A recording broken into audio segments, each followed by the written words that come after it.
Почитувани гледачи, добро вечер. Добро дојавте во уште едно издание. Александар е повторно гостин кај мене во студио. Александар, велиш дека година дена имаме откако си бил точно пред година дена. Пред точно година дена бев тука, па бев во октомври и сега после 8,5 месеци повторно. Но сосема случајно кога се договаравме, утринава се разбудив, знам дека бев негде во јуни и ми стига нотификација, вика на денешен ден. И ми стигна и одма ти го пратив скриншотот. Александар Ристевски, со тебе обично ги коментираме. Еднаш имавме прекрасна емисија, мислам првата беше за спорт, за ракомет, тогаш беше големиот успех на нашите ракометари на Вардар. И тогаш навистина предизвика огромен интерес кај јавноста, беше многу спонтан, многу елоквентен. Потоа правевме малку и со зафрканци, но и политички анализи на секојдневицата. И баш ми интересира, еве, после еден турбулентен период кај нас, како ја согледуваш ти? Колумниста си, аналитичар, имаш еден оригинален и несекојдневен пристап и мене тоа апсолутно многу ми се допаѓа затоа што е така. Па ми интересира сега, нели, бидејќи поминавме еден период во Зандани со причина без причина, баш ме интересира твоето мислење за овие 2-3 месеца, нели, наречени корона, инкубација, детоксификација, моронизација. Тешко беше, Јанко. Јас со оглед дека во моментот, поготово задниве неколку месеци, сум целосно сам, иако живеам, нели, во градско јадро и се сам живеам. Моите родители се на друг крај од градот, брат ми и снаата на друго место, девојката не е тука, така да ради збирна околности бев целосно сам. Добар дел од работните обврски што ги имав, морав да ги вршам од дома, така да не беше седно, не беше тешко. Јас сметам дека најтешко ми е на луѓе што не знаат што да прават со себе. И забележав промени, евидентни промени кај луѓето и во однесувањето и во карактерот. Јас па од друга страна сум колку толку навикнат на таа самоизолација од време на време.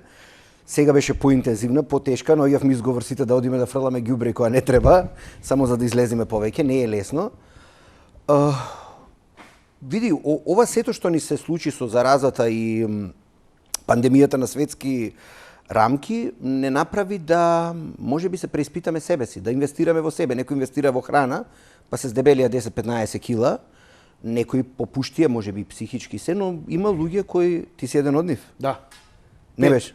5 кила. 5 кила? 5 кила. Јас мислам за вториот дел. Како не? Не попушташ ти, немаш га. Не. Да. Нервно попушташ ти.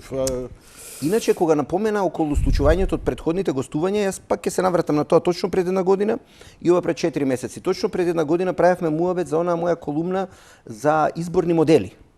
Затоа што тогаш беше во ЕК иницијатива токму од власта, која иницираше една изборна единица, се уште сметам дека е тоа погубно, по многу аспекти, дека баш тогаш ги централизираш партиите и ја вмесуваш мојта баш во партиите, а не во системот. А интересно дека од тогаш наваму од таа дебата демагошка прогласена до ден денес не се мрдна за милиметар ништо во тоа прашање и се остана како и пред 30 години. Добро? Токму така, јас мислам дека но ме водиш у други води.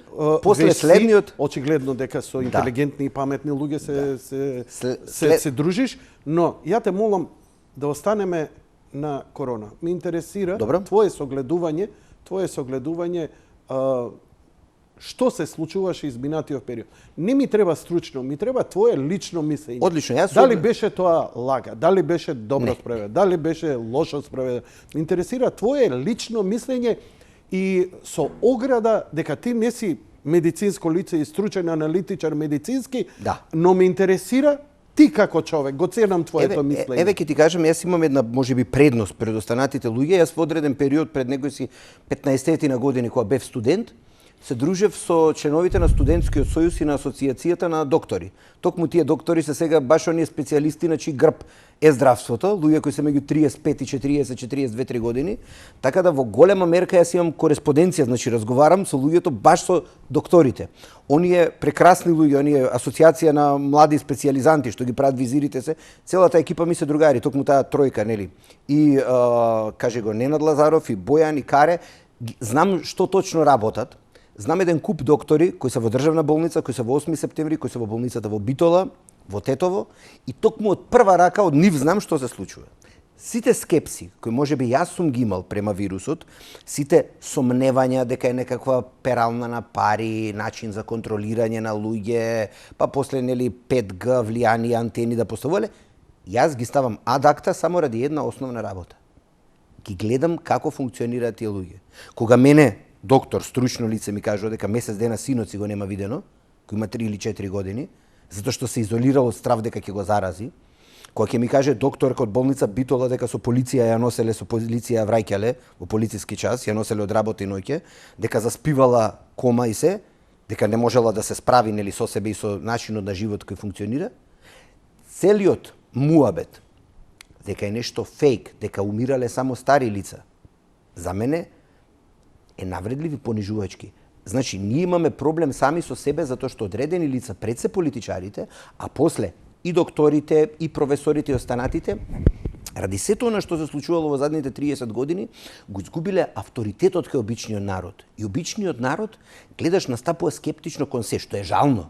Обичниот народ гледа на интернет што кажал политичар или било кој од запад, купете го тој лек, идат во аптека, го бараат лекот. Че тие се спремни на татко ми, дедото, мој прадедо се паѓа, татко ми раскажуваше, бил болен, му дале сируп за пиење, и он имал работа на нива и го испил цел сируп, за се излечи побрзо. Збориме за ситуација која се случила пред 60 години. Денес, во време кога сите информации ги имаш, кога технологијата и развојот е на високо ниво, луѓето настапуваат, не верувам дека настапуваат наивно, колку што не веруваат на авторитетите и тоа е многу лошо. Значи, ние имаме проблем со генерална недоверба на обичниот народ кон авторитетите. Тоа е жално. Колку ти е блиска социологија? Па јас сум по наобразба етнолог, антрополог, така да прили имам учени предмети од таа област, така да... Одлично. Тогаш, неодоливо ми е да слушнам уште повеќе од тебе, зошто е тоа така. Зошто еве сега да си скроз непозната личност. Добро. Не, ми се случи ова, Александар, ми се случи пред 10 години и го растура муабетов. Извини, ама ти Нема си проблем. прилично елоквентен, па брзо се враќаш у нормал. Пред 15 години ми дојде Картер, гитаристот. Го знаеш? Да, како не. Снимил документарец за исцелителот, што ти ја знам. Добил награда негде у Америка. Дојде кај мене. Викам Картер, честито, ваму, таму. И све. И го пуштивме филмот. Ми даде ексклузива, пуштивме филмот. Веруваш ли дека можеби година дена немав дерман со вулгарно сум ги пцуел и плукал. У тоа време бев таков. Да. Признавам. Да не ми се јавуваат. Значи, емисија немав. Ја имав отворени теми и така натаму. Дај ми телефон и контакт од тој што го гледале на филмот. Викам, шо ти е? Болен сум од рак. Идеш на лекар? Не. Сега не си отишол на лекар, неќе да иде на лекар, не верува на лекар, ама ова го виде. Во овој момент, верувај, да исклучам емисијава и да пуштиме 15 минути спотој и да се вратиме. И да речам, дами и господа, ова е Александар Ристевски, исцелител. Може да ви излечи од се. И сега ти да почнеш у фолиранцијава да ми влезеш у филмов, да, ја лечам, све можам пол да ти сменам вака со овакво, лечам од црна магија, од бела магија, лечам ракови, ово, она, ваму и таму. За пола сат телефоните ќе прегорат. Ја не можам да го разберам тој примитивизам, ама не од вчера, од секогаш било така. Да не му веруваш на лекар, кој живот реално ти спасува, да не му веруваш на лекот кој го имаш, реално ти спасува живот, ама таму некој си шалалала, тоа ќе те среди. Од каде овој примитивизам толку јак овде на Балканов, генерално, не е само Македонија? Еве ќе ти кажам, имам одговор за тоа. Јас делумно, да не речам, мене некои луѓе ми забележуваат зошто во секоја втора или трета моја колумна пишувам за изградба на систем и реагирање по квалитет и несмеење да се форсираат под наводници своји луѓе за сегде. Што сакам да кажам? Ради инфилтрираните луѓе, не во прв или во втор, таму имал ешалон. Збориме за луѓе во трет ешалон. Тие во трет ешалон, тие се директниот контакт со обичниот народ. Што сакам да кажам? Колку обичен граѓанин среќава министер? Колку обичен граѓанин среќава директор?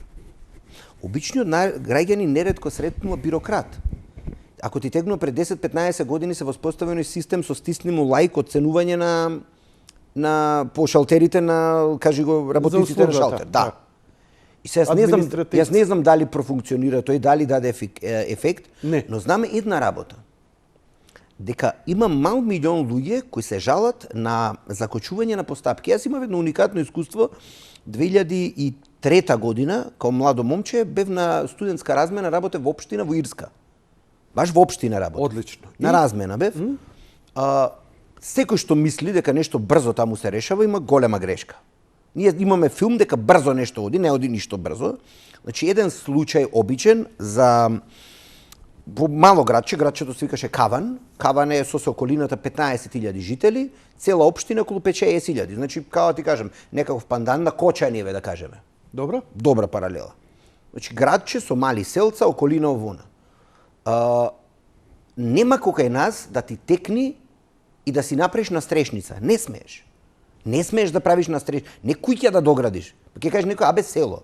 Ма шо сак, за град неки ме муаве пре. Настрешница она со квалитетно дрво, со некаков покрив, со нешто да ја направиш на своја рака. Не смееш. Мораш да поднесиш дозвола и елаборат и да чекаш 3 до 6 месеци. Толку се чека. Толку е процедурата, они не брзаат нигде и таква си е цела постапка. И ти одиш, не де Боже да направиш нешто што не треба. Јас заедно со моите колеги одевме на обиколка по селата. Прво немаш право авли да креваш таму. Не смееш. Ако е твој имот. Значи немаш право да крениш зид повисок од 1,5 метар. Значи јас од самата улица можам да видам фактичка состојба. И мене ќе земе една карта вака, ливче, пенкалце во раката и вика приземје +1, приземје +1. Одам да видам дали има приземје +1. Гледам во двор вака, значи не влегам. Чекај, во која функција бевте таму? Што правите? Јас бев на студентска размена, јас пред да завршам етнологија и антропологија студирав градежништво. И како студент по градежен, јас сум мултитаскинг. И како студент по градежен, јас бев вработен во општина во сектор градба. Ми дава и оддел водовод и канализација, ме ротира општинска работа. Земав некои 1000 евра плата волонтерска месечно и волонтирав. Значи, кај одат вработените, одев јас. И са мене ми дават карта и вика, Алекс, оваа улица, вика, ти ја гледаш, и одам јас во улица, го гледам дворот, гледам дали од тоа што нацртано на картата има нешто екстра. И овде гледам направил настрешница. Го викам шефот инженерот, го викам плюс Јанко, доаѓаме на врата, динг-донг, господине, овде вика, во планов, вие немате месено. Па јас го изградив овој, сега ќе си јадите пријава, си платите казни, ќе осрушите, ако сакате ќе го направите одново. Нема карање, нема расправање. Знам во едно мало село, се викаше мала беше, 500-600 жители, месарница имал и крвта при колење на животни ја испуштал во канализација. Си доби кривична пријава, 5000 евра казна. Не сме, како вика, крв од животно во канализација? Не смее. Кај на соко не му трепно, си испушта и готово. На улица? Да, улица, кај сака. А знаеш како откриле? Почнало да мириса во канализацијата. Од крвта. Почнало да мириса, провериле назад. Сакам да ти кажам, Ирска е еден прекрасен пример како држава, мала држава, во територија дупло од Македонија, со жители пола повеќе, 3 милиони 3 нешто, еден голем град исто како Скопје, другите мали градчиња, е доказ како, ако народот сака, може да функционира. Но таму немаш градоначалници, освен во големиот град, имаш совет градски, со 5 члена. 5 член совет имаш. А колективен договор има 97 или 98 кај што администрацијата станува целосно професионална. Имаш раст на плати. Главен инженер, тоа што се сеќавам, земаше негде 80-90 илјади евра годишно. Он е презадоволен, професионалец, инженер во општина. Гине за општината. Најниската плата во општина. Значи нема политичкиот, се менува партијата на власт, доаѓа Шилегов, си носи свој луѓе, си тера своја политика. Не. Тоа е токму тоа. Нема носење екипи. Прво имаш волонтирање, па имаш практикување и после 2-3 години влечење, ако се докажеш, може да ти дадат решение на неопределено. А власта се практикува исклучиво на парламентарно ниво. Нема локални избори. Има локални, но немаш кога нас, да кажеме во Скопје пример, ти имаш 45 советници. Значи градско собрание, буквално собрание 45 луѓе. Во ко спомнеме ко бројка Кочани, мислам се дека да не претерам има 21 или 23. Тоа е многу, овие имаат 5 души. 5 души ги бираат на гласање, 5 мина, и од нив еден е председавач на совет и тој ја води општината со мандат. Нема цел парламент, ко ние што имаме цел парламент град Скопје, па има парламент Гази Баба. Да, ние баш, ние па сме уште, ние имаме не еден градоначалник, ние имаме 100 мали градоначалничиња. Раководители, па ова. Раководители. Нели, нонсенс. Еден Њујорк има еден градоначалник. Скопје има колку? Гази Баба. 11. 10 општини плюс околните уште 6, 16 ван Скопје, 10 во Скопје и град Скопје. Затоа е политиката овде толку податна и секој ќе направи ново тендерче и ќе лапа. Каде ја гледаме овдека тој малограѓански наш пристап да земеме попрво, еве ќе ти кажам грозен пример. Дете има слабокрвност, иде на таков еден бајачи, овој му вика, да, вика има стар рецепт, вика нема ни баење, ни магија, вика.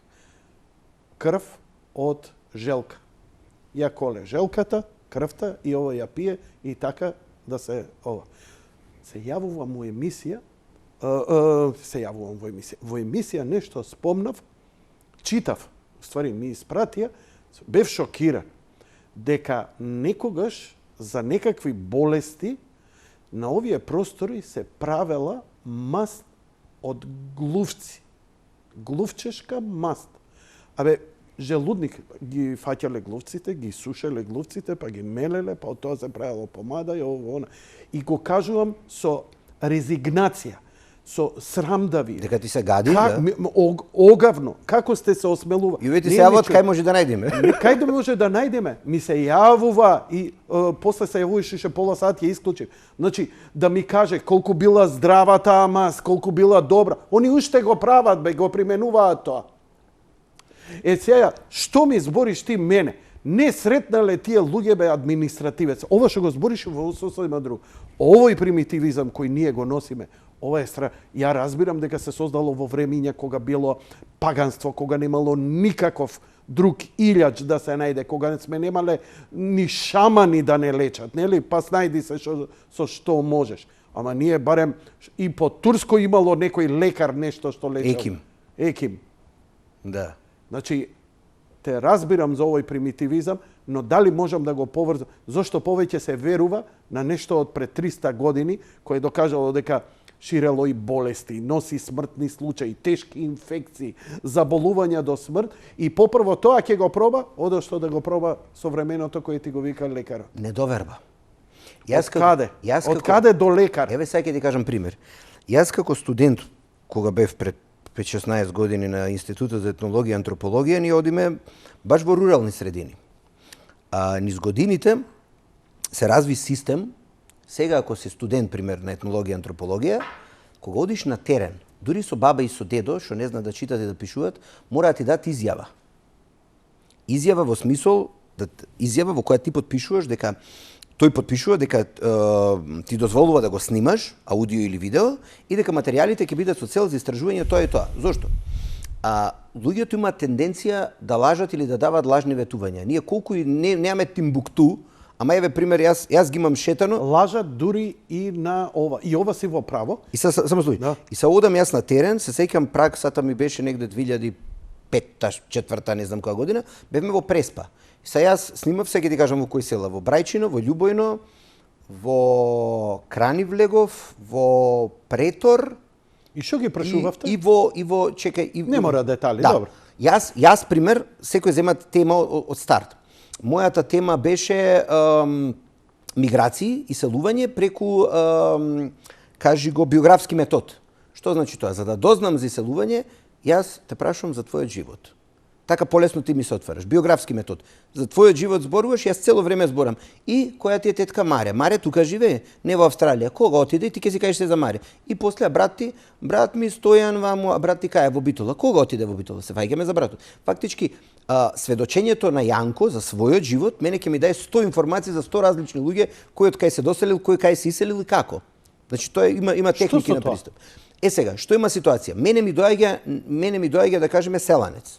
Селанец кој 2 пати годишно или 3 пати годишно оди во Ресен, еднаш оди во Битола и 2 пати бил во Скопје во државна. И тој е едноставен човек, Може на митинг отишол еднаш кој има избори и толку. Баш така. Да, и са тој едноставен човек гледа се тебе што ти вика.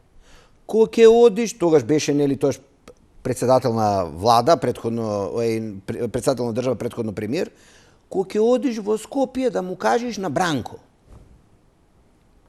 Прашање на твојот морал и етика, дали ќе му кажеш дека Чичко, извини, јас не можам тоа да го направам, ти ќе се обратиш таму, или ќе го подцениш, ќе му се насмееш, бе стариот будала, што знае, важи ќе му кажам. Има луѓе што те сваќаат сериозно. Така? Добро. Значи те свај и сега самото нерешавање на некаквиот проблем, самото лажно ветување него го прави скептичен кон нешто. Луѓето имаат реални проблеми, а неретко авторитетите локални не ги решаваат. Добро. И низ времето кај нив се ствара скепса кон нештата. И токму затоа и во градска и во средска, гледаш, ти што се, еве, од етнолошка гледна точка, тоа е антрополошка, ќе ти кажам, се преселуваат во Скопје, јас нешто викам, сите во Франција, кога одат во Париз, стануваат парижани. Кај нас секој што ќе дојде во Скопје го поселјачува градот. Значи се врзува со својот сој, од својот клан, од својот регион и го форсира тоа. И ако му префрлиш, дури зина е тера контра. Знаеш кој ќе се поднаводни? Значи кај нас не важи. Кога си во Рим, однесувај се како римјанин. Не. Во Скопје, кога си во Скопје, однесувај се како што си од кај што си дочел. Са, види се кој е дискрепанцата, кој е проблемот. Тој што ќе дојди, неговото дете ќе биде така асимилирано, внуците веќе. Внуците имаат анимозитет и одбивност, гадење од провинција. Пази, а целите нивни корења се од провинција.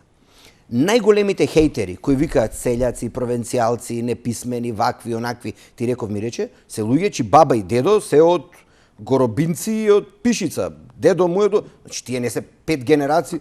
Горобинци, Пишица, Кизуеца. Да, значи не се ликови кои кажеш пример тој е израснат, ај барем да во Скопско поле да е, или ај барем да е од кисела вода, па кажеш Староседелец. Еве пример, јас почнувам од себе, јас Староседелец не сум.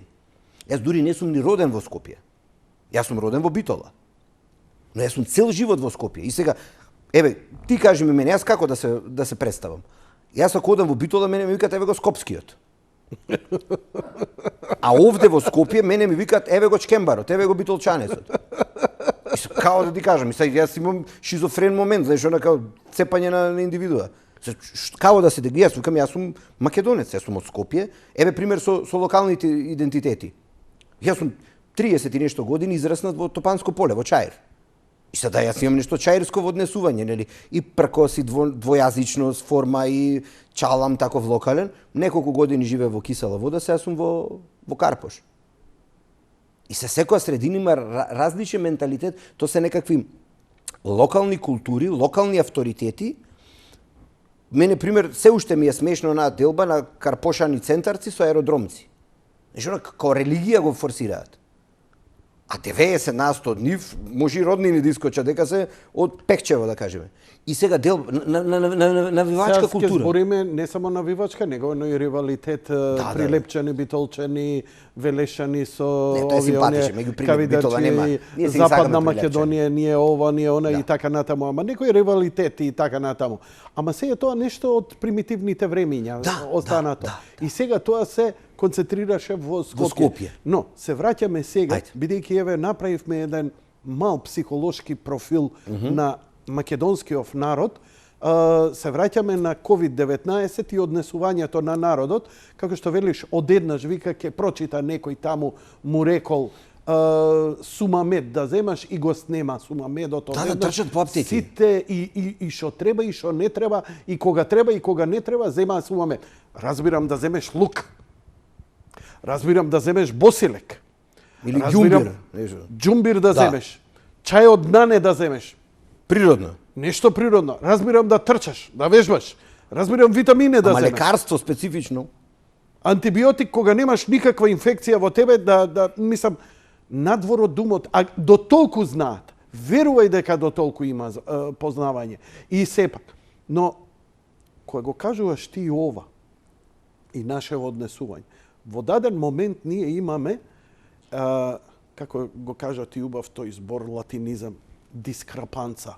Enchanté, monsieur Discrepanца. Имаме луѓе кои, ако примети, ја не знам како беше по другите градови, но имавме центар, аеродром, кисела вода, Карпош.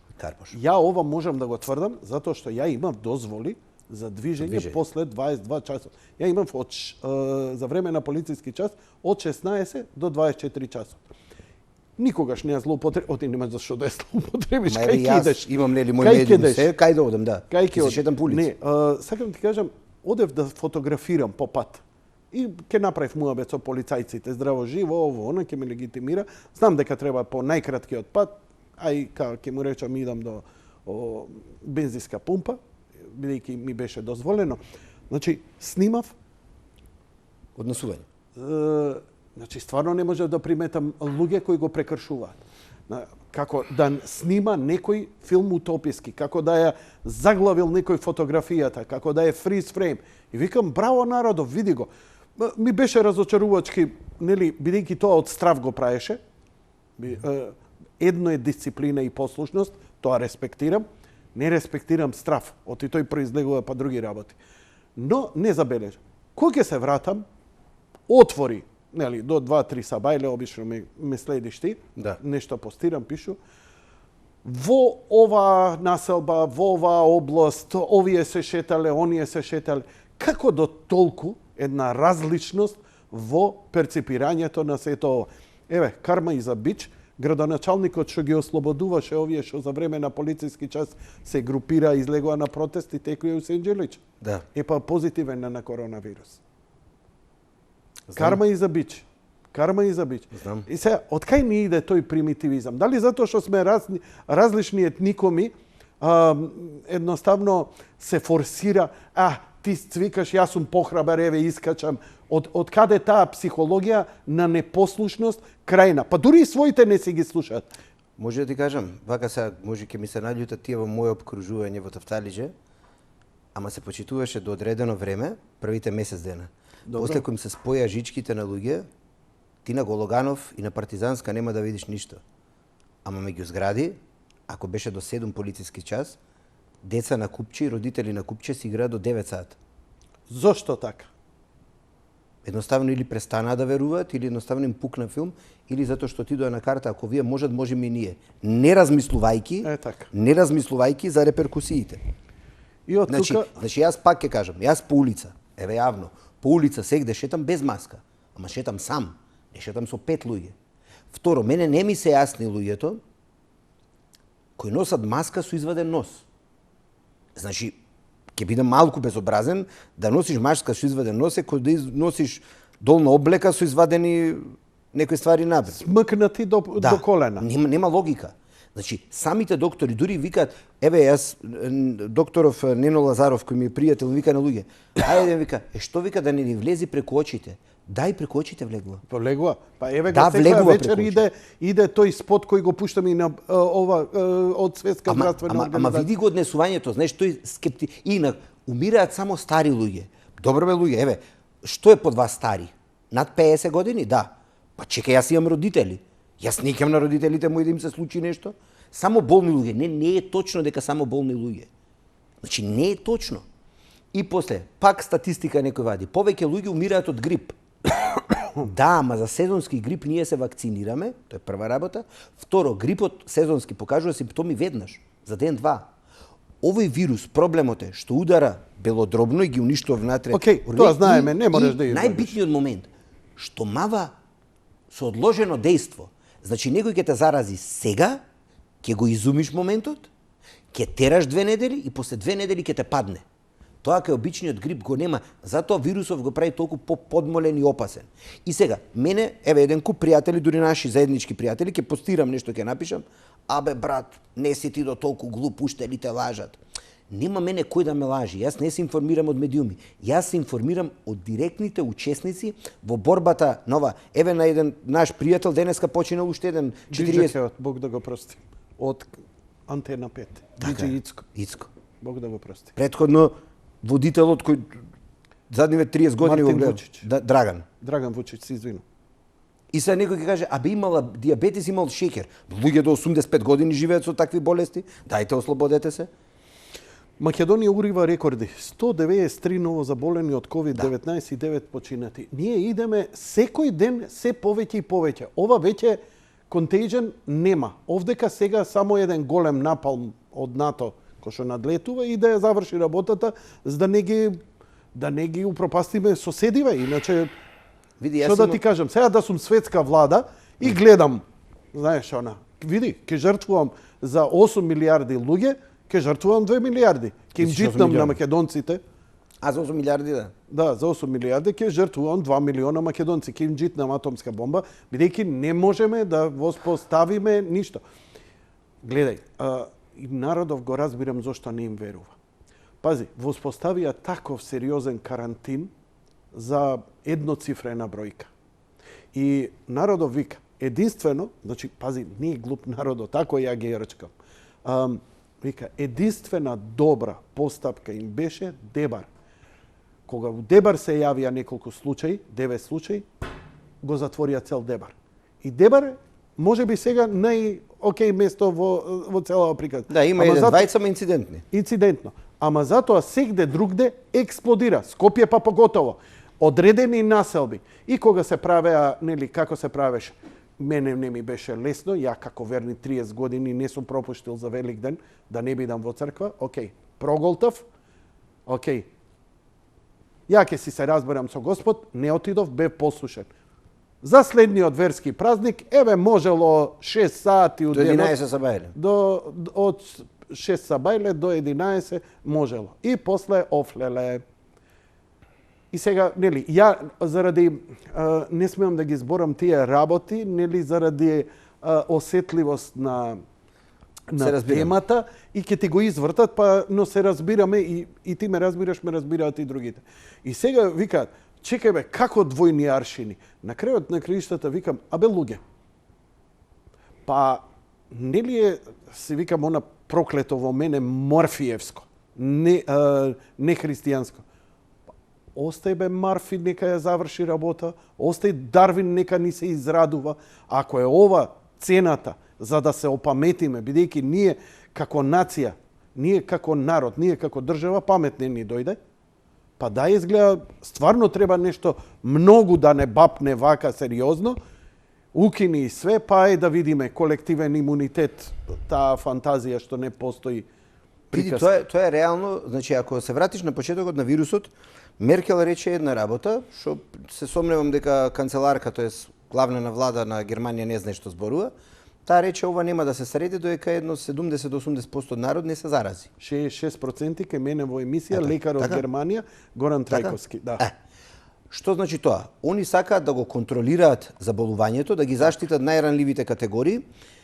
Од друга страна, ние што направивме? Ние, јас, како и за многу работи, како и за мултикултурализмот, и за рамковниот, и за одредени... Јас мислам дека уште од времето на Краљевина Југославија, територијата на Македонија се користела за одредени истражувања, која не анализирале од Српска академија на науки и уметности, констатирале дека македонецот е кроток, дека прифаќа промени, дека знае да се наети, да се револтира, но е човек кој не е конфликтен, само е тежок и наетчија. Ако го фатиш со лошо. Денеска прочита изјава на Веселин Вујовиќ, ракометниот тренер Црногорецот. Вујовиќ вика, во секој балкански народ, ја има на екипа или не знам каде баш читав, вика секој балкански народ има своја специфика. Вика на македонците мораш со добро. И кажува, ке србите мораш со строго, ке црногорците мораш вака, ке македонците вика мораш со добро и со убав речник. Ако настапиш лошо, имаат одбојност и не тераат. Но се кротки. Сега, токму ради тоа, јас дури имам впечаток дека на Македонија, као начинот со справување и сите ние алгоритми што ги прават, мене дури ми се смешни. Еве сега ќе ти кажам зошто ми се смешни. Затоа што истовремено се тренира строгост, истовремено некаква либералност. Истовремено вам му удираш јако, те затвара да не дишиш, не мрдаш, не шеташ, истовремено ги пушта луѓето да искачат од град. Тоа е ненормално. Значи еве последно во сега кога ги фати страв дека се креваат бројките. Ти вика го затварам Скопје и ти дава фора од ден и пол да излезеш. И ти вика во другите градови во Македонија можеш да шеташ слободно до 4. И знаеш која е логиката? Кој нормален ќе остане у Скопје? 100.000 луѓе и повеќе го напуштија градот. Па пола овие што се од врвот на владата си отидо. На Маврово, Кој у да. Маврово, Кој кој у по Охрид, викендици, у Охрид и така на... И разбирливо. И се знае, Ја немав, иначе би отишол. Ни јас Око не ми трепнуе. Цркнете бре Скопје, никога сте абдали, што да ви правам? Идам ја да се шета. Ама останав ја будала. И са види иронијата. Знаеш ли се што се случува со кризава? Ги убиваш сиромашните, не ги убиваш богатите. Зошто? Пример, го укинуваш меѓуградскиот превоз. Еве хипотетички, ти немаш автомобил, да кажем. Сакаш да одиш во Охрид, еве куќа имаш. Ти не можеш да стигнеш во Охрид. Немаш превоз. Мора да те однеси некој. Ако немаш брат, сестра, блиски некој, кажеш дај запали ја колата, однеси ме и врати ме, ти не можеш да одиш нигде. Значи сиромашниот те утепа, не може да мрда. Тој што има кола му е гајле. Друга ствар, сместувачките капацитети, да ме ги казнуваш, не смеат да одат. Добро, нема сместувачки капацитети, нема. Хотели, нема. Ама од друга страна, во викендица на Дедо Столе, во некоја планина во Вруток, 76 луѓе отишле. А Дедо Столе искеширал дебело од сите. Не бе гратис, Петко го има, еве, негова е куќата. И овој доаѓа Джанкарло, главене, вика, ај ќе ја собереме екипата. Девојчиња, другарчиња, вака, онака, 6-7 коли, таму. Еден да е болен, масакар направил. Така? Така е. И сега, какви се тие мерки? Значи, ти фактички ги ограничуваш сиромашните. Тие што немаат имот, тие што немаат ништо ван град, тие што немаат превоз. И тие се врзани во градот, во нивните станчиња што ги имаат. Тоа е исто, тоа знаеш како е, тоа е исто како законот што беше со праење ајвар. Можеш да правиш ајвар, ама во свој двор. Оди, нели, која спомнав Мирска друга, ти не смеш бе да правиш ога, не двор да имаш, што сакаш да имаш. И се што се случува? Тие што имаат дворови, прават ајвари, што ти се смеат, и нели со кутлачата, а ти пошто порано на паркинг си правил позади зграда, ти си дискриминиран да мораш да купиш од продавница. Е така. И се, тоа е имање закон, не има. Смееш или не смееш сам производство да правиш? Ако смееш, што ти е гајле дали јас правам на паркинг? Така? Што ќе извлечеме заклучок од ова? Дека имавме лошо водење на цел овој процес и јас ги гледам докторите кои излегува, вклучувајќи тој што беше лице, нели, на цела таа стручна екипа Караџовски, тој вели една работа што прилично нас ни даде информации, вика, ние што предлагавме, што прифатија политичарите, тоа е друг муавет. Значи се воздржа да каже дека не е баш тоа што се применило, тоа што они го препорачувале. Јас така го разбирам, затоа што ова јас што го кажувам, са 5 пати го повтори. Значи ние тоа што го проценивме, дававме препораки, но не значи дека изрично се прифати тоа што го препора. Каде е проблемот кај нас? Носење политички, а не здравствени одлуки. Апсолутно, тоа е едно. Второ, ние имаме една луда комбинација каде што сме доведени во ситуација. Ние немаме функционална држава. Ние имаме распуштено собрание. Ние имаме вонредна состојба, имаме влада со широки овластувања. И што се случува? Ова изјавата на Зоран Заев, зошто ни требаат подитни избори? За да се врати тој да ја води. Па нели не ни функционираат, нели со изборите ќе имаме тога стабилна влада. Нема забораваш една работа. Ај се врати се 4,5 години назад. Која беше една од основите да биде елиминиран политички Никола Груевски? Кој беше председател тоаш на влада? Емил Димитриев, така? Така. Емил Димитриев беше 3 месеци или го влечка една година? Го влечка една година. Така? Да. Колку подолго е вон кабинет, вон мојк, тој кој реално треба да ја манифестира мојкта, толку повеќе го релативизираш. Второ, што правеше тогашниот премиер пред 4 години?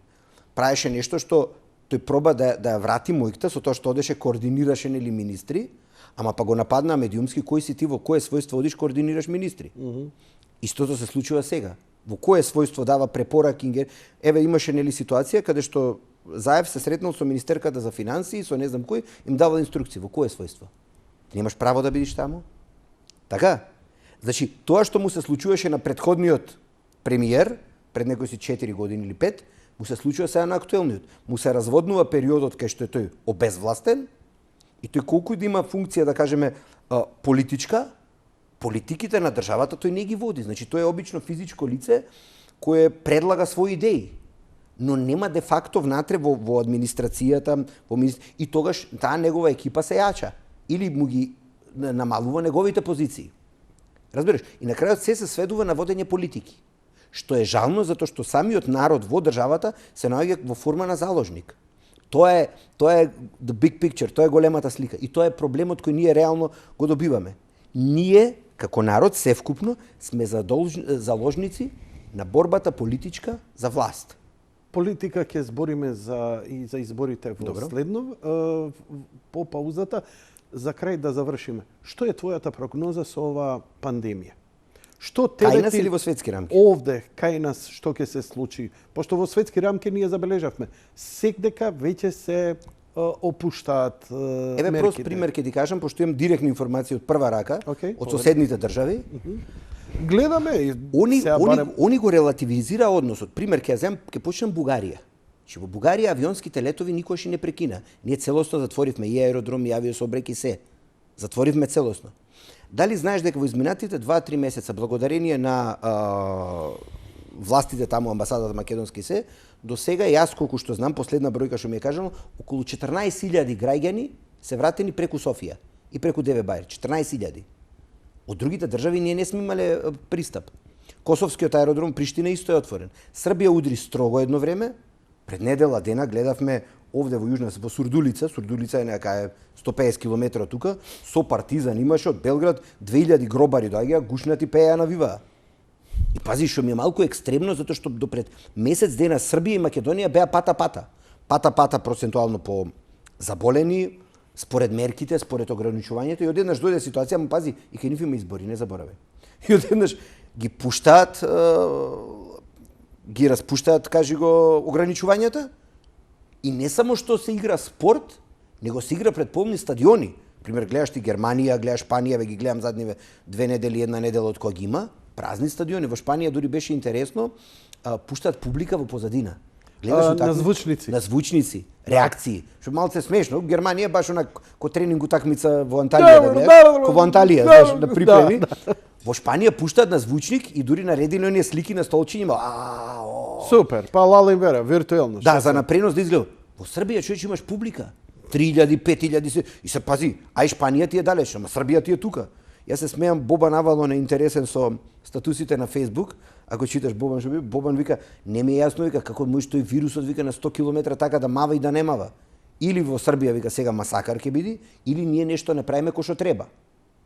Така да ние пак ќе ти кажам, лошо ги хендламе, лошо ги водиме работите. Еве ќе ти кажам една од мерките, сега само ова да го потенцираме и да завршиме за овој дел, едни од мерките антикризни што ги воведува владата, без оглед дека може да ме убедува дека е прашање на добри намери, според мене е тоа предизборен подкуп. Еве ќе ти објаснам само со овој пример, просто едноставно. Велат му даваат на социјални случаи на сиромашни 100 евра за на одмор во Македонија. Тој што е социјален случај, тој што е сиромашен, не оди на одмор. Не бил на одмор никад, не бил на одмор 10 години. Сазнаш што ќе се случи, без оглед што на лично име ќе гласат.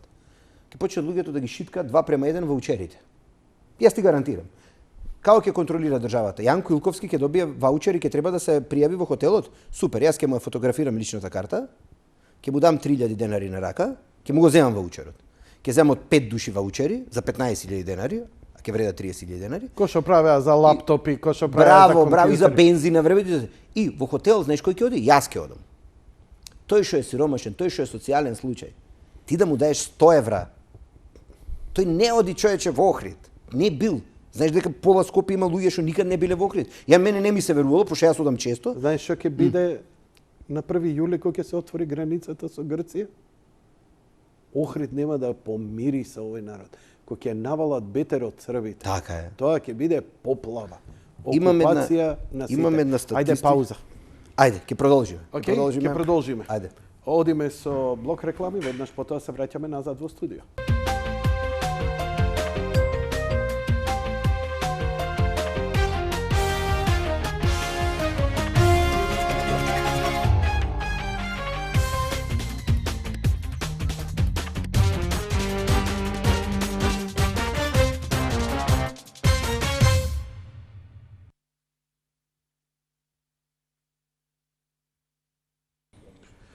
Почитувани гледачи, со Александар Ристевски продолжуваме со разговорот. Ја го поканив како една анализа не за изминатиот период, но и анализа за периодот кој ни предстои. Ти благодарам што ми направи една убава слика заради твоите широки познавања и социолошки, па дури психологија малце и сето тоа. Сестран човек си, елоквентен, даде една убава слика која може да покаже. Остана капакот. Му направи смицелица, му ставив капак на камерата, не приметија. Даја сега широката камера. Му направи батерија зис. Батерија зис. Батерија зис. Цркна камера. Аје, моја камера. Леле, камера, море. Дечки, да знаете, понекогаш се случува и водителот да ја ремети техниката, а не само обратно. Јас сум еден таков персоналитет од личност да сум многу фин и да. Александар, влегуваме сега од X причини. Не, ние уште од нова година ни беа закажани изборите, но се случи коронава. Кому му е повеќе во корис коронава?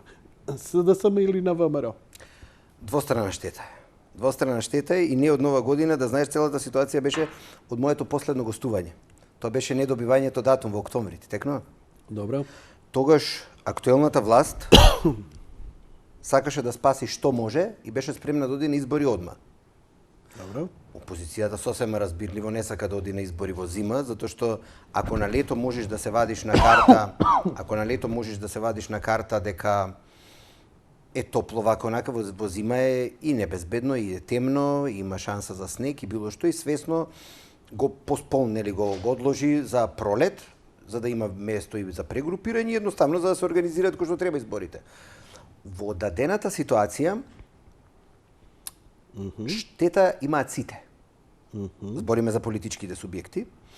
Јас не се согласувам со многумина кои повикуваат на бојкот на избори. Јас знам дека ќе има можеби намалена излезност, но намалена излезност пред се ќе има од неколку аспекти. Ќе има затоа што е лето, ќе има затоа што сред лето. Значи, најдоцните избори до сега што се случиле, како информација ти кажам се фактографска, најдоцни избори до сега што се случиле беа 5 јули. Што беше до неодамна оптек како датум, повторно на 5 јули. Мислам, Бучковски 2006. Сум го кълнел заради за тие тоа. избори. А знаеш зашто? Затоа што имавме Европско првенство, правев преноси. Така е. И му викам, немој. Ствари, не беше Европско, светско беше Кореја. 2006, да, 2006. Треба да проверам. 2006 првенство, светско. Добро. 2002 беше Светско. Кореја, Јапонија, во 2006 Франција. Франција. Франција 2006, точно. Па ти ги водеше, нели, преносите. Мерси Боку. Тој замина на избори таа година, на 5 јули, ради слични причини како сега. Тој одеше на карта мала излезност. Политичката анализа и некаква статистика вели една работа. Голема излезност секојаш ја одговара на опозицијата. Така. Затоа што секојаш постои маса на народ која не оди на избори или не ја сака да ја поддржи опозицијата, ја не ќе власта и едноставно не излегува на избори. Ако некој кој не ја сака власта и мотивиран да излезе, има висока излезеност, тој за власт нема да гласа, автоматски власта постои голема веројатност да падне. Значи, на власта и одговараат ниска излезеност. 45%, 40%, 50% бомбона. Они ќе си го извадат контингентот, ќе си ги извадат своите поддржувачи или тие што им се врзани или задолжени. Добро. Да. И така извади подобар резултат од тоа што реално треба заради малата излезност. Јас сум апсолутно против, јас себе денови комуницирам со луѓе на социјални мрежи, некои мои блиски пријатели. Не брат, разочаран сум, не гласаме. Тоа е најголема грешка. Тоа и го чекаат, некој се надева на такво нешто. И оди на карта, а бе знаеш што, нема да имаат легитимитет. Не е точно. Така Не е вика точно. и за све нема легитимитет, па обстана Апсолутно. све им помина. Така е. Значи коментарот немаат легитимитет не е точно. И ги поврзуваат. Некои ликови пример бојкотираат, па нели вика бојкотиравме референдум. Тоа е друго. Јас лично како Александар Ристевски, јас бојкотирав референдум само ради една основа. Прашањето беше трик. Значи, дали си за членство, дали си за промена на името на државата, за членство во НАТО и Европска унија? Влеговме во Европска унија? Не. Па ајде, значи, да го поништиме кој тоа. Ама имаме датум за преговори, Александар. Немаме. Александар, Не, немаме. владата ми рече дека имаме датум за преговори. Рече да. Да, тоа со влажењето е сезната работа. Ја види, не Сега е убаво 4-5 да се каже за луѓе дека лажат. Па јас мислам дека ако нешто 5 пати кажано не е обистинето, значи е лажење. Па, ама има ли датум тогаш? Па нема. Има најава дека ќе добиеме. Што мене некои мои колеги ми рекоа, Господине Илковски, вие не ја разбирате проблематиката. Треба специјална обука за следење на тој процес, за добивање на датум за датум. Значи, тоа е и нас како новинари не викаа на обуки и на советувања како се следи тој процес и кога е што тоа. Не е тоа туку така како што јас сум го вулгаризирал. Многу е комплексно и мислам дека ја како глуп човек, талентиран, бидејќи водам јади бурек, да бе паметен ке водев ноќни интелектуални разговори. Значи, ја не можам да го разберам и ми советуваа да идам во центарот на Европската унија кај што ќе ме обучат за да можам после еден повеќе месечен курс да сватам што е тоа датум за преговори и дека во суштина владата ја кажува вистината. Значи, те молам, имаме ли датум за преговори или немаме? Нема. А што добивме тогаш? Па ништо, сменивме име, идентитет, заложивме јазик, сменивме државно уредување за да влеземе во воен сојуз. Врз основа на што изјавија дека сме добиле датум за преговори? Па им ветија дека ќе биде. Тоа знаеш како ти е дечко и девојка одат 5-6 години, ја викам мача, ма јас те сакам, уживај ќе те земам. Кога? Сега не е право време. Како не е право? Што значи тоа не е право време? Прав скопски калап фраерци. И она и шаре, знаеш, мача, уживај. Да ми легнат работите. Така е. Најверојатно ќе легне другарката или некоја друга. Ама не да. Да. И нас ни легнуваат работите. Тоа како со учење. Вика уче, вика професоре. Но нивните поддржувачи ова го купија здраво за готово и едноставно нема критика. Чим нашите викаат така, така е. Све друго, ко друг чие каже, клевече и лаже. Ама тоа е, види се, знаеш како? Обично слепо поддржуваат луѓе кои реално или имаат корист, ограничен ум или реална корист. Или реална корист. Пошто како да ти кажам, слободната волја за одлучување е тогаш кога не очекуваш ништо од никого. Браво, многу убаво кажано. Ај повтори го. Слободната волја доаѓа кога не очекуваш ништо од никого. Веруваш во нешто заради свој личен избор. Може би некој да ти се најди некогаш ради однос, но не очекуваш да те храни. Не очекуваш да влезеш негде кај што не си заслужил. Имаш еден познат музичар кај што очекуваш у странска држава да го пратат, да биде представник на државата, да води некој култури и после се навредил и му побарале диплома за факултет. И па сега такви дипломатски, не знам какви функции. Не знам за кого збориш. Стварно не ми текне, не ми пали јаличката. Прилично и комично што го слушам ово. И сега он ме клобирал, он се залагал да му се дае тоа место и на крајот кога се формирало местото во странската држава за културен представник. Ау, тамбурашо. Да, и му рекле, добро, со какво образование си, он се навредил и људбил. Па како? Чуму му е нему факултет? Ама не да. На што личи тоа? Убаво право е човек. Како да ти кажам? Мизна сме. И се људ, ама зашо си људ? Не, јас сум величина. Прај музика ако си величина, човече. Свири си. Зошто сакаш да бидеш политичар? Јас пример ко мене, ќе ти кажам ситуација, пред 5-6 месеци на работа се сликавме. Се сликавме сите вработени и искористиме шанса да имаме една форма, да наречам фотосесија, позади платно, знаеш. Пошто сепак културна установа сето. Тој сите се слика, и мажи и жени. И јас неколку слики од мене вака пицнат, со сако, со краватче, со она. Ја објавам сликата и познатите. Ајде честито, вика, за пратеник.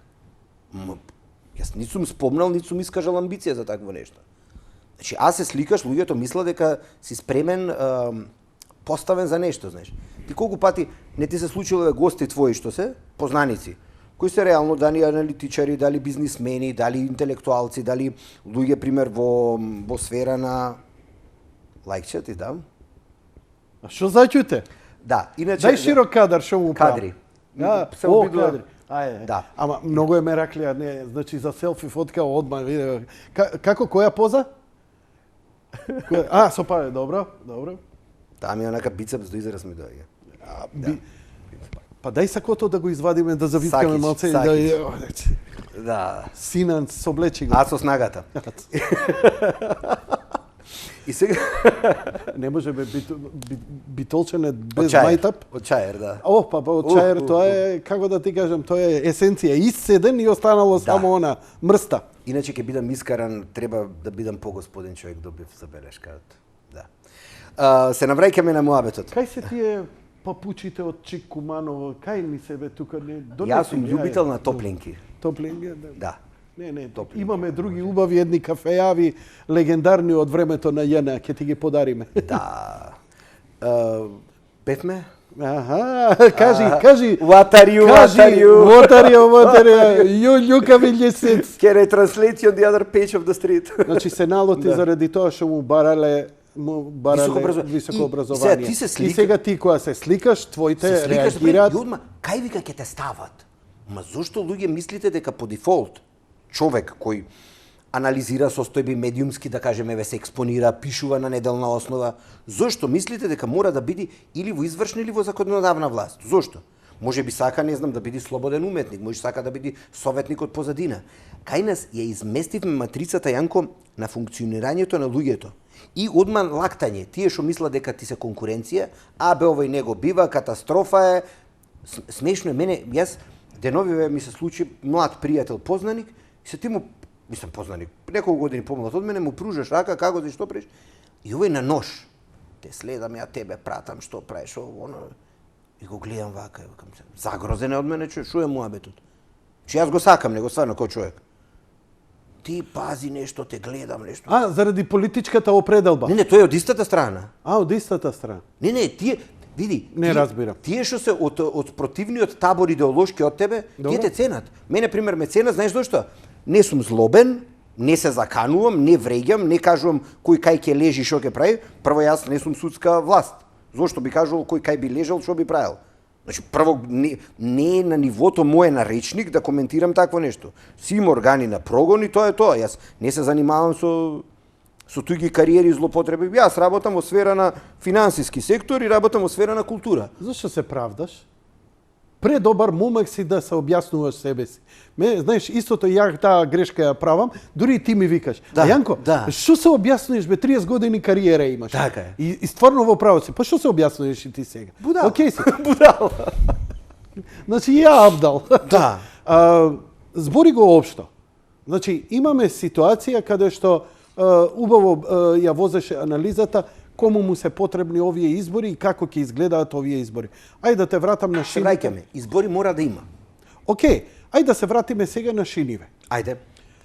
Имаме зголемување на бројот на заболени. Од една страна имаме сега кои викаат не треба избори, од друга страна кои викаат мора да имаме избори. Геровски овдека пред неколку дена Да го гледав. Рече се сомневам дека во септември ќе има големи турбуленции на Балканот за решавање на косовското прашање. Треба Македонија да има во тој момент стабилна влада. Што ти мислиш за ова? Апсолутно на место кажано. Значи, сето тоа што се случува на Балканот, одредени, знаеш како?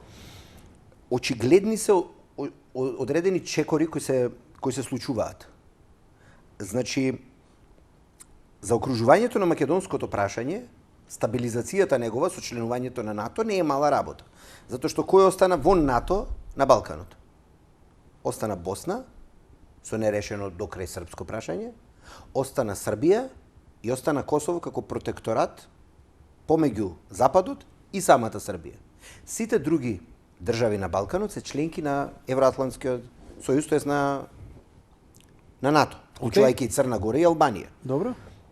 За да Македонија не биде вовлечена во таа игра, мое се не е некакво лаичко аналитичко. Не, те молам. Јас мислам дека брзањето тогаш на Западот, дури со решавањето на прашањето, пак ќе кажам една работа. Дали мислиш дека реално Заев и Ципрас преговараа? Дека они седна и овој викаше ова јазик? Не. Јас стојам за тоа дека не преговараа. Не. Дека они беа подобни личности, број 1 и број 2. И дадено име на хартија. Дојде дотична личност и рече: знаеме што вие барате, знаеме што на овие им е болката. Еве ви го подпишете и не јадете многу наполитанки. Топли. Да. Значи, Просто едноставно ставено на хартија вака, потпишете, ова ќе пројди. Па се сеќаваш до скорешниот премиер и лидер на владеачката партија што викаше? Жицата, детето, племето, семето. Второ, дали мислите дека јас ќе бидам тој што ќе го смени уставот ради уставното име ова она? Се колнеше. И јас сум убеден дека у тој момент го мислеше тоа. Да. Он беше само спремен да го реши проблемот, но не да го потпиши сето тоа. Не, да биде послушен кон оние фактори кои можат да го решат овој проблем, кои решија да го решат овој проблем. Да. На крајот му дојде да му река, не само тоа, и Тиранска платформа, и договор со се. Виде, не виде, си легне на брашното, се си прифати. Но тој, мислам дека во дадената ситуација, како беше оне муабетот, ме спремаат од запад, од горе. И го спрема. Да. Реално го спрема. Ама не, тоа беше сосема искрен муабет. Апсолутно. Да. И сега, поентата е што тој, од тоа што имаше во главата како представа, дека треба да го даде како отстапка, испадна многу повеќе. Тебе што ти рече во исто ова студио подпредседателот на ВМРО Николовски. Ние да дојдевме, ние да бевме на власт, оваа гарнитура, не претходната. И да им даевме на грците, еве ти бел лист хартија, пиши што сакаш, помалку ќе побараа. Помалку ќе побараа од што сега. Пошто ќе беше страф. Да. Ќе беше страф да побараа. Да, тоа му беше многу јака изјава овдека. Ама не, тоа не е мислење, тоа е факт. Затоа што они никогаш не отидоа до ова ниво. Пошто нели и кога преговара, тоа знаеш како ти е? Кога идеш да купуваш кола, ја гледаш, знаеш дека не знам, нова е 20.000, 3 години е стара и сега си викаш дали да предложам 13 или 15, така? Си одиш некако толку паѓало ова, она и сестра. Имаш храброст на некој му кажеш ќе ти дам 3.000 евра? Не. Страв ти е дека ќе те отера. Да, веќе нема да преговараме за ништо. Ќе те направи лом. Кажи че 2 години стара кола 20.000 евра, ти ми нудиш 3.000. Ќе збесни човекот. И викаш, ај 10 ќе понудам. А овој 10 на крај памет не очекувал дека ќе му даеш. И овој уште мрчи, па нема 10, вика 12. На крај ќе ти земе 11.500, а бил спремен за 9 да ти ја даде. Така и со преговорите кај нас. Ние не, токму затоа јас еве денес не стигнав да ја допишам. Мислам дека утре ќе оди колумна каде што зборувам за национални прашања, национална стратегија. Ние немаме, еве ќе се навратам нешто, ова ти го немам кажано, почнав во една емисија да ти го зборувам пред 2, сега ќе ти ја кажам поентата. Со американец се возев 2009-2010 низ Македонија беше некој настан, јас бев ангажиран како преведувач. Представник на американската држава, да кажеме. Одеше низ општините, правеше нешто, неколку екипи со џипови, не знам што, и јас бев во едно од возилата со него. Правиме муабет за агендата на албанскиот народ во Албанија, Косово и Македонија, правиме муабет за грците и македонците. И тој мене тоаш ми рече, вика, вие мора да попуштите. Ја викам, зошто? Нема шанси, тоа е против тоа. И тој мене вика вака. Слушај, вика, знам дека си одел на школи, на обуки, знаеш една работа, дека во дипломатијата емоции нема. Има анализа на состојба, има проценка на страни, ризици се и се дава најсоломонското решение. Знаеш ли кој ги прави, вика, поголемите отстапки? Кој? Тој што е послаб. Не само послаб како нација, како народ и како се, него послаб и со поддршката и со националниот консензус што се брани. Еве вака, по прашање на вашиот однос, македонскиот, Грција во своите редови има 95% консензус во нацијата дека вие треба да смените тоа. 95%. На Косово, во Албанија се вкупното албанско население за одредени прашања има, не знам, 80-90% поддршка дека треба така. Кај вас, вика, знаете ли како е? Само меѓу етничките македонци имате 65-70%. Ако ќе се соберат и другите етнички заедници, вие имате едва и пола. Па вие сте покршливи. Кај вас може повеќе притисок да се изврши и уште 5-10% да се предомислат и тогаш ќе испадне дека некој друг е мнозинство. Ако сте вие вика етничката заедница која е доминантна. И ако сте праведни во право. Вика, проблемот мора да се реши, но ако ваму имаш 95% што не попушта, а кај вас би попуштиле пола, кај вас се врши притисокот? И праксата испостави дека е таква. Значи, ние... Добро ти е ова. Ова ти е многу добро. Okay? Тоа е суровата реалност. Добро. Ова ти е малце за отварање на очи како на луѓе во што не им е јасно што се дешава. Во таа смисла зборим. И ние се правиме муабет за ги читам мои пријатели, познати, непознати, што разговараат, тебе напишуваат на социјални мрежи и одредени активности, и се некој ги кажи, ама протестите не излеговте за ова. Јас на сите, знаеш што викам, знаете ли зошто мене никој не ви контрира? Јас бев на сите протести. Значи, без оглед дали излегувале луѓе од ВМРО, ДПМН, од Родина, од Тврдокорни, од Бойкотирам, од не знам, сите можни. Што се? Еве, тие што излегле, ако мене не ме гледале, арам да им е. Значи, јас никош не сум се качувал на бина да држам говори, да зборувам, но јас сум бил секогаш на сите оние поголеми побитни протести и пред влада и пред собрание. Јас лично се гордеам со тоа, стојам за тоа. Јас сум бил присутен на сите. И не можеш ти да се вадиш на политичари, зошто тој му каже на тој, факт е колку излегува. Во најдобар случај, вистина, после она која беше за кажи го четврти илинденик компанија после ситуациите во собрани многу падна, се јави страв кај народот, се јави скепса, дека некој ги мести, некој ги ровари, дека не се знае кој што прави. Ама ние не покажавме одважност, се зборам без политика, без партии, без ништо, ние не покажавме одважност да бидеме конзистентни во своите ставови. И тоа е жално, и тоа е трагично. И сега ние колку сакаме можеме да објаснуваме дека нас не искористиле, нас не злоупотребиле, нас не наметнале. Да, тоа е факт. Тоа е факт дека некој нас не извршил можеби притисок или влијание, нешто да се случи на одреден начин и се случува, разбираш. Трагедијата и болката е што ние не успеавме да бидеме конзистентни во своите ставови. Второ, кој сме тоа ние? Македонскиот народ и севкупната македонска нација. Како се артикулира гласот на македонскиот народ? Попуслив. Не. Кој го артикулира? Преку кого го слушаме македонскиот глас? Преку партиите? Па да. Значи, треба конкретно да фокусираме, ама не е баш... Ама да знаеш една работа, ти да знаеш, дека било која партија,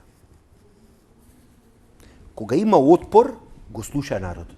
Дури најголемата опозицијска. Затоа што ако излезат 500 или 1000 луѓе на улица, тие се некаков фактор, символичен. Ако излезат 20.000, има да ги слуша и оро да игра. Значи, ме разбираш кај го носам муабетот. Okay. Политичките субјекти се раководат според ставовите на народот. Ти правиш анкета и тебе искат, ти излегува и во времето на претходната власт и на сегашната, прва ставка ти излегува економијата. Не идентитетот, не јазикот, не територијална потреба, не злоупотреба на власт, не криминали, не лоши вработувања, да кажеме, злоупотреби. Економија, паричка, дај му среќане. Земи, ако ги читаш анкетите, ги видиш 10 ставки. И кој да е политичар, и од СДСМ, и од ВМРО, и од ДУИ, и од БЕС, и од Алијанса, се повикува на тоа. Ке има пари, ке те бутниме таму, ке направиме ваму, тендерче ваму, ова ваму, она ваму, оцените ваму, вака, онака. Затоа што испаѓа дека тоа тебе ти е приоритет во животот. Живеалиште дом, пушти му дивоградби, пушти му да гради, пушти му ова. Значи, македонецот сам, народот е корумпиран. Да. И после, зошто очекува, тогаш тие што ги бира, да бидат некорумпирани. Не можеш ти како корумпиран да имаш доблест да бираш некого кој е некорумпиран. Она што си ти е огледало само на она што се случува горе. Не е обратно. Не е работата, корумпираноста е горе па се спушта надоле. Не, обратно почне. Он знае дека секој твое идење на лекар ти идеш со 100 грама кафе. За секој вадење извод носиш пакетче, носиш ракивче. А никад никој не ти побара. Никој не ти побара. Не. Знаеш дека кај професорката, кај учителката, кај шефот, за 8 март ваму да даеш. Мене за ликови, за професори универзитетски, мене ми зборувале дека... Кажи ми во Ирска, извини, морам да те пресетам, кажи ми во Ирска, во таа нивна администрација, нели, завршил работа. Немаш контакт, не можеш да дојдеш. Така е системот. Ама фала да му кажеш бе човекот, за пишкарникот му дале дозвола, па еве една пршута од мене, од поштовање. Ја не подкупувам, од после. Не може ни така. Одлично што праша. Значи јас можам и на интернет да ти ја напишам или да ти ја покажам сликата, пиши Каван County Council, ќе видиш. Значи зградата е суд и општина. Со барокен антички стил, со столбови, општински суд има. ВМРО-вци. Да, ВМРО-вци.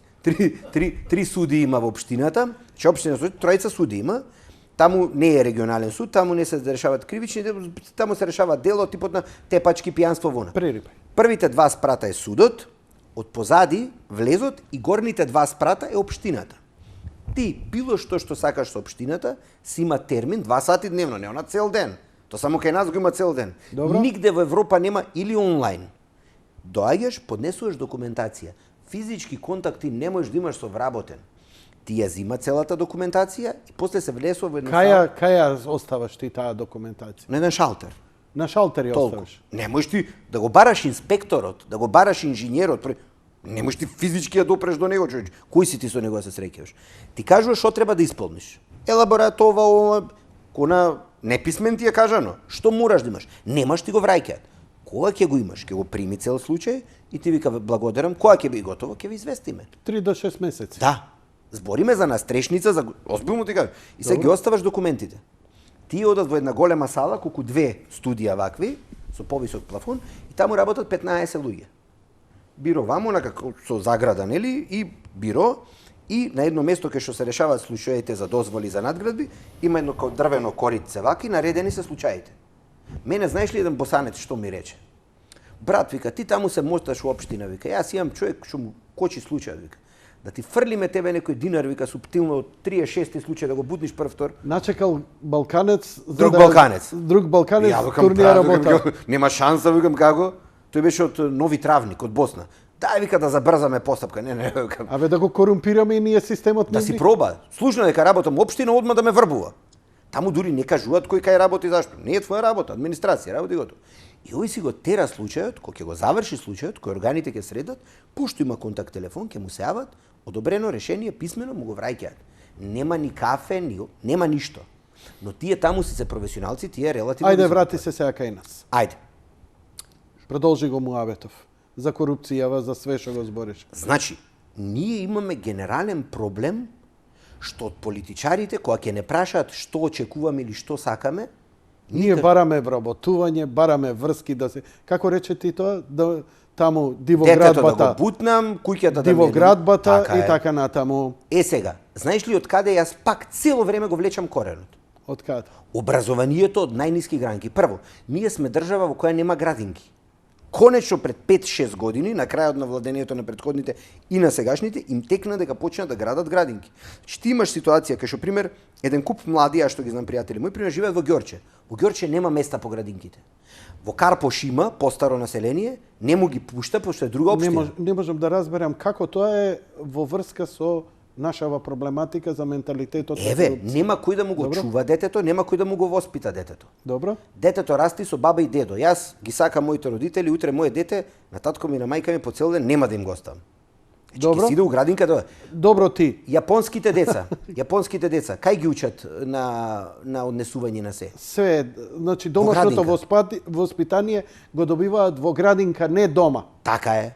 Значи, немој да ме рчка за јапонските деца, затоа што од градинка прво мора сам си носи јадење, сами си ги мијат садовите, сами чистат своите простори, масите кај што јаделе, ѓубрето на крај кој пред да си одат го фрлаат. Така е. Има чистачи, не е да нема. Ама еден, кај нас има 6. Еден има. За да стекнат навики работни. Кај нас ќе косите ќе ги искубат, ако им рече исчисти си после тебе. Ајде по лошите населби. Ајде одиме по убавите населби. Што од ова да заклучиме? Дека ние треба да направиме коренити промени системски. Дека на родителите треба во целост да им се забрани мешање во основно, во средно образование и во градинка. Од кога ги спуштија на ниво на општини, од кога направија со улични училишни одбори или било што, жими мајка некој вика дека подобро, според мене е полошо. Знаеш зошто? Си земаат право да се јавуваат да слушаат. Братучет ми дојде од Австралија и вика како е можно, вика, во една паралелка од 32 ученика 30 да се одлични. Ама во едно друштво 10 души да сме, ево овдека да сме, јас и ти, он и двајцата горе. Еден е сигурно најпаметен, еден е поглуп, така? Че не можеш сите 5 гениалци да се. 5 професори да се соберат, еден е супериорен професор, еден е медиокритет, го бутнале. Не може сите да седнат. Затоа што заради строгите конкурси не може да се школува. Затоа што сиромаштијата не му дозволува да иде на приватен факултет, мора на државниот, а државниот ти вика, ако немаш сите петки од градинка до сега, нема шанса да поднесеш, а камоли да се запишеш. Ама тоа е друг проблем, тоа е укинувањето на приемните испити. Јас кога се запишував на факултет, јас дојдов со просечни оцени од средно. Јас не бев Вуковец во средно. Добро. Ама јас на приемен од можни 60. Што е тоа Вуковец? Демек со сите петки, стрейто. Од каде тој? Мајка ми фраза останат од време, у глава ми остана. А тоа србите го имаат у нивното средно по Вук Караџич, Вуковец. Мајка ми го има спомнувато Вуковец, Вуковец и у глава ми останат. Битолчани. Да. И сега. Уште за Тито. Јас на приемниот испит. Јас од 60 можни бодимав 59. Тој што не учил, не направил ништо, јас ги еден куп скрос одлични ги претекнав ради приемен. Ние ги укинавме приемните. Александар, ние ги направиме оценките единствен критерij. Вака за тебе детали кои ќе се кандидираш за председател или премиер. И знам дека ќе бидеш. Збори ми за општо. Што со ова? Каде е тогаш? Викаш ти дека е проблемот во градинките. Не, еве ќе ти кажам како немаме градинки и морале да ги оставаат родителите. И тие креираат размазени деца. Тие размазени деца одат во основна школа, оди во основните школи, еве 2 се во околината јас кај што живеам, на голем одмор со 50 со 100 денари одат кифли, јадат се, дерат и седат на мобилен. Таа дисфункција се случи уште во 90-тите, да распаднат на системот, на школска ужина, на ово. Ти пушташ деца, второ, трето оделение, да се мафтаат ван школските објекти, по населби, да јадат што сакаат, да купуваат работи од бензинскиот. И се ние сето тоа смешно го сваќаме и несериозно. Затоа имаме нервозни, затоа имаме хистерични деца од мали. Му даваш Android телефон на дете од 7 од 8 години. Блиска личност моја вика, внуче мој 2 години скрола на мобилен. Што има на 2 години да скрола на мобилен? Зошто има мобилен во раката? Знаеш зошто има? Затоа што мајката или блискиот или ова сака нешто друго да прави. Тоа е проблемот. Не посветуваме и како семејства и како држава и систем на младината и затоа таа младина расти дисфункционална. Оваа младина која сега има 18, 20, 22, 23 до 25 години, која е целосно поразната во независна Македонија, таа младина сега е направена така да ги интересира само успех и кариера. И тие ќе успеат, голем дел од нив, и ќе направат пари, но некои ќе изгорат. Знаете зошто ќе изгорат? Затоа што не научија дека не може секој да е богат, не може секој да е успешен. Второ, сакаат успех одма. Успех одма не постои. Не постои успех. Мораш да имаш онаква крива. Значи малку благ раст. Или брат ми што викаше, вика позади секој успех стои 10 години работа. Значи ти ќе експлодираш 10-та година, ама претходно си работел 8-9 години. Преку ној успех на чесен, на легален начин ретко има. Има 1 промил, 2 промила. И сега, секој што е хиперамбициозен, што хипер сака да успее како денешнава младина, му се губат идеалите, му се губи патриотското чувство. А тој што го има па го прават будала. Ние таа транзициона генерација, средни 30 до ке средни 40, ние сме во голема мера изгубена генерација. Нас не растеа со некаков социјалистичка матрица, па влеговме во транзиција, се боревме за гол опстанок, па сега дојде суров капитализам, па сега голем маркетинг и само тие што што постојано работат на себе сите успеваат. Јас како да им кажам еве на помладите од мене дека од моја генерација од основна школа со факултет сме 3 или 4. Може некој друг после успат земал дипломи, купиле како референца, но не отидоа на факултет. Имам 2 докторки, 1 технолог, 1 со одбрана и јас. Другите влегоа во систем. А сегашниме млади, па има време дојде 95% човек што оде на факултет. Кој беше еден од најголемите новинари во Македонија? Премногу ти е широко прашањето, дај малку специфично. Ја мислам дека е па многу тесно и се извинувам поради тоа што ти создадов. Никола Младенов. Добро, да, добро, ќе се согласам. Никогаш нема завршено факултет за новинарство. Да. Најдобриот новинар. Кој е еден од најуспешните и најдобрите бизнисмени, без оглед на сите политички импликации, во Македонија? И најбогат? Орце Камчев. Орце. Да. Нема бизнис менеджмент завршено. Он е стрит смарт. Значи стрит смарт успева стрит смарт. Да. Тоа сакам да кажам. Ја немам факултет за водителство нити новинарство. Ја имам завршено Белградски универзитет, висша школа за организација на работење. првата генерација на организација на работење 80-ти години. Јас бев граѓевинец, антрополог, да. Значи, ние стручното не те прави, мислам, збориме за медицина, апсолутно Таму не мораш, да. Нема импровизација. Нема импровизација тоа. Збориме за повеќето. Трета работа. Кај нас се заборави една работа. Па колку луѓе. Ја мислам, Парма го знаеш италијанскиот клуб? Како не? Еден од најбогатите и најуспешните, така? Добро. Еден. Во Италија, во нивните рамки, не зборам со Јувентус. Да. Живее од фирмата Пармалат. Пармалат, да. Пармалат има 1000 овци. Незиниот собственик нема факултет. Он бил овчар. Овчар. Млеко. Од тоа развил бизнис. Ние на децата им викаме, не, ти мора да учиш. Чекај, треба некој на нива да работи. Осте го од мал, зошто да не стекне такви навики? Колку успешни луѓе си завршија работа со, не знам, производство на печурки, со производство на конзервирано, со извоз на вакви или онакви производи, а не им треба. Кога му треба, сручно ќе се ангажира тим, ќе си плати, ќе му дадат елаборат, ќе си плати и така натаму. Не ти треба за све, кај нас се создаде тоа дека за се мораш да имаш факултет. Па Милчо Манчевски, најуспешниот режисер, го одбија кај нас на факултет, рече, окей, thank you and fuck you. Отиде и сам си заврши цела работа. Се снајде. Зашо? Затоа што го има талентот. Ама не дозволи никој да му го гуши. Не талентот. Имал карактерната особина. Добро. Значи, кај нас во Скопје и во цела Македонија имаше еден куп луѓе што ги нема нигде. Имаат потенцијал и горат. Горат затоа што се лошо воспитани. Не се воспитани да бидат амбициозни. Значи, еве ќе ти кажам една статистика, беше вика дека над 90% од луѓето после завршување на факултет до крај на живот не прочитале повеќе од 3 книги. Така. Значи, тој има диплома. Тоа е проблем еден куп. Колку родители дали можда ништо чудно и ти женат или ова, рекле, земи едно парче хартија. Многу си во право, но веќе почнуваат да не исклучуваат затоа што народ не сака ова да го слуша. И нема да го слуша. Политиката значи, политиката мора да ја тераме, иако е ова за мене познато и на политика, но еве ова ни се случува сега што ни се случува и ние идеме на избори.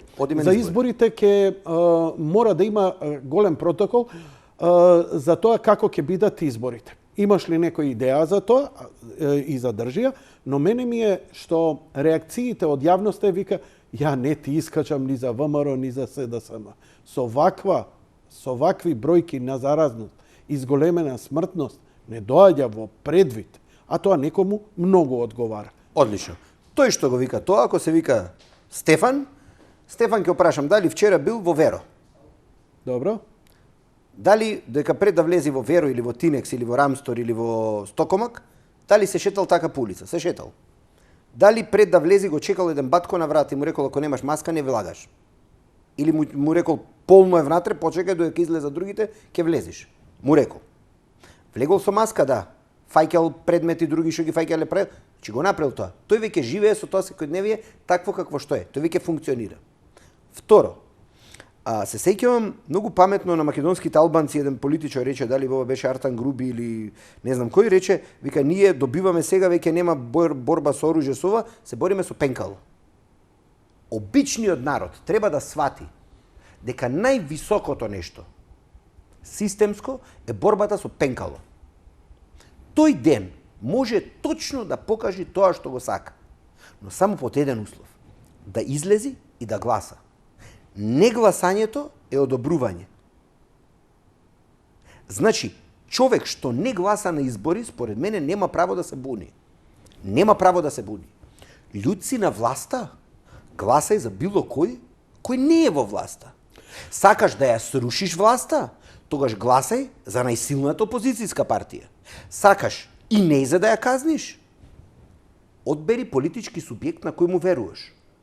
Најлошото сценарио, не му веруваш на никого. Гласај не важиш ко покажи став, но покажи став. Но ако ти е цел да ја струшиш таа власт која направила лоши економски мерки, која распродала се што ти е свето, која троши неразумно, дели пари, поготово се во кризни ситуации ко луда, гласај за тој што може да ја сруши.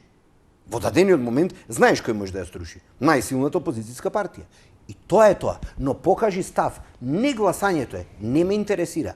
Ако не те интересира, ти немаш право да се буниш. Ти благодарам што ме цитираш од зависна листа на Канал 103, мојата изјава во 1996 година, кога ме прашува, се расправавме што не ни чини у земјата и така натаму, како млад човек, а ја имав тогаш 18-19 годишни слушатели, им реков, викам, ви се колна, дека до крај на живот, на секој избори ќе излезам и ќе гласам. И јас. Прво, да не ми биде манипулиран мојот Или глас, злоупотребен, да. злоупотребено ливчето, и да си понесам одговорност кон маж дали сум направил прав или лош избор. Ама нема да не глас. Единствен начин, ја не знам да идам да се тепам, ја не знам да протестирам, ја не знам да бидам терорист, ја не знам да функционирам у партија. Единствено што можам ја малку од малку да направам нешто е да гласам. 1996 Канал 103. До ден денеска не го сменив ставот.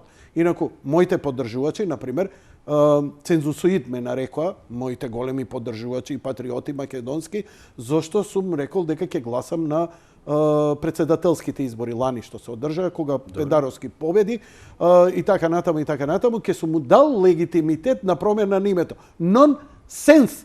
Абе, апсолутно вулгарно, нонсенс. Значи, се согласувам со тебе, многу добро збориш, ја инстинктивно сум го кажал, не сум попаметен од тебе, ти малце и си го елаборирал. Значи, единствена промена што можеш да ја направиш, или барем да се обидеш машки, и утре, ако не успее, барем да кажеш на себе си, пробав, не успеав. Дури и председателските избори, каде што има цензус, и то не во првиот, него во вториот круг, јас треба да им објаснам на луѓето. Ке кажат, нема да гласаме, ќе пропаднат изборите. Не. Чекај се. Тоа за председателски има цензус. За председателски. Не, дури за председателски. Еве да ги кажам што е случај. Последен пат, кога имаше цензус на граница со еден човек, и каде што се молеа да излезат и двете страни, да излезат албанците, знаеш ли што се случи? Тоа беше гласањето помеѓу Бранко и Кедев. Така ли беше? 2004 година. Добро. Знаеш ли после тоа што се случи? Што? Цензусот за втор круг од 50% во собрание со одлука заемна на сите парламентарни партии се спушти на 40. Значи, ко видоа дека треба да го молат ВМРО и да го молат ДУИ, да ги молат сите, да има 50,001% за да не пропаднат изборите, да се избери председател на држава, експресно во рок од месец, 2 месеци, и за да нема уцени по етничка основа, да се бараат контингенти албанци или другиве да не се караат или не знам што, одлука се донес 40%. На наредните, еве, сега помина како што помина со Пендаровски, со Силјановски, со Река. Ке дојдат наредните избори, така? Ке дојдат. Некој ќе уценува дека нема да гласи, или некој ќе каже по етничка основа, ако не и дајте тоа, вие ќе направите. Знаеш што ќе се случи? Ќе намалат цензусот на 30%. Но овде на 30% ќе намалат. Но овде, ако излезат 100 души, 100 души ќе одлучат. На 120 души ќе се подели, 6 изборни места по 20 пратеника, Донтов модел ќе си направи пресметка и со 1,5 глас ќе станеш пратеник. Донтов модел, фала што ме научи, не сум го знаел. Да, така. Добро, thank you very much. Да, значи, џабе филозофираме дека ти некого казнуваш или даваш легитимитет. Напротив, дури немањето став е имање став. Немањето изјаснет став. Негласањето е индиферентност, незаинтересираност. И тогаш, нели, немаш право до наредните избори ништо. Твојот глас е небитен. Зборам идеолошки, морално, етички. Едноставно, твојот глас нема тежина. Не си гласал, бе, брате. Shut the fuck up. Гласом гласав. Лошо гласав. Окей, ќе се расправаме. Добро гласав. Браво за мене. Ама ти не си гласал. Ти не можеш да се мешаш у оваа политика. Ти имаш право да бидеш резигниран и да не гласаш. Не можеш да ми кажеш мене како јас сум гласал. Не можеш да се разбереш после со мојот или твојот избор, кога јас и ти ќе излеземе да гласаме. Една работа, ко правиме анкети, тоест ко прават анкети овие, кажи го, социолошкиве агенции, маркетинг агенции, се, што викаат? Пример, ВМРО ДПМН 23%, СДС 20%, овие толку, и ти вика 18% не одговориле, 5% прават тоа и тоа. А тоа збориш оно дека лажат луѓето на анкети. Не, баш напротив. Него, штом не кажува став, тој не влегува во процентите. Ме разбираш? Нели тоа тие неопределени, многу битни биле во целава работа. кои неќе да се изјаснат во моментот. Но тој што вика не го интересира, значи тој го рачуна дека нема ни да гласа. Так. И тој не се зема во предвид во анализата. Мене еден пријател ми вика, има 43-4 години, вика, јас од 96-та немам гласано. Што се буниш цело време? Не си ми јасен. Јас вика не искачам на избори. Добро и што сакаш да се среди државата? Па ти немаш став. Ти место да убедиш луѓе во свој став, немаш идеологија, немаш политичка определба према одредена партија. Дали имаш твоја идеологија? Пример, ти си ликовен уметник, ти си шумар. Сакаш да се заштитат шуми, ти си екологист. Кој ги застапува твоите? Тебе ти интересира ставови? Да. Никој. Ете ќе ти рече никој. Па собери група од 100-200 луѓе, напни ги сите партии, тој што ќе те стави ударно во програма, ти поддржи го него. А ти вака седиш и си незадоволен. И никој не спречува да се ангажираме политички во земјава. На било каков начин. Само ќе ти кажам, јас Само најлошо е што се создаде чувство дека преку Facebook и Twitter ти можеш да направиш нешто. Да. Тоа е смирување на свој. Ама браво! Браво Заев, браво Мицкоски, ги гледам нивниве партиски дронови. Срамота. Викам, ова најмалце треба да ви е некоја мерка. Сега, наместо искачање на митинг се гледаат број на лајкови. Мислам, нонсенсе. Дали сте нормални?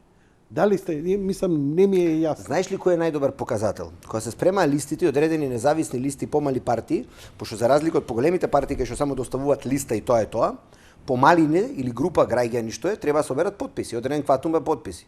500.000, не знам колку треба са законски. На многу луѓе им се удри од глава токму тоа што пред 2 дена тебе Стојанче ти го кажа. Ние бевме убедени дека ги освоиме 3, 4, 5. Значи тоа во една изборна единица барем 7-8 илјади треба да има, вкупно треба да има квантум на гласови, нели, репрезентативен за да освои. На крајот вика тој освоивме 9.000 гласа. Дали му се случи на Стефче со Гром 2014 чинам да има 30 и нешто илјади гласови, да не освои ни еден пратеник, па со прегласување во КЕЦ да добие еден. И сега го кажи не е фер. Фер, не фер, тоа е, но самата бројка што изведе че околу 30 и нешто илјади е репрезентативна. Народ на едно време извади, не знам колку, 5-6 илјади гласа. Ти да не влезиш како репрезент или со помал број од тоа што си освоил во некоја пропорција, тоа сепак дава некакво значење на тебе. Но ако ти не вредиш повеќе од 500.000, 2.000 гласа, што зборуваш тогаш? Штом не можеш потписи да собериш за да објавиш листа? И после тоа, доаѓа резигнација на тие што го кажуваат тоа и сега дефетизам, муавет, овој народ вако, чекај се, нели тој народ, не можеш да го пјукаш народот. Тоа значи дека не си го убедил доволно. Само си го анимирал, си му бил интересен, си го забавljал по дома, но тој не те поддржува да гласа. Како Ванковска за председателските избори, која требаше да биде се откажа на 3-4 илјади гласа. Ама знаеш колку доби на Facebook?